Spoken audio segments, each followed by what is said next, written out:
రాష్ట్రంలో ఈరోజు దాదాపుగా 52 రోజులు ఎన్నికల ఫలితాలు వచ్చాయి.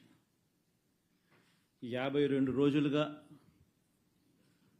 రాష్ట్రంలో ఎలాంటి పరిస్థితులు ఉన్నాయి, రాష్ట్రంలో ఏం జరుగుతూ ఉంది ఒకసారి గమనిస్తే రాష్ట్రం పురోగతి వైపు పోతా ఉందా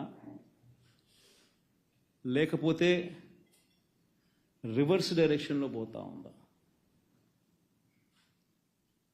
రాష్ట్రంలో ఉన్న ప్రతి ఒక్కరూ కూడా ఆలోచన చేయాల్సిన అవసరము చాలా ఉంది.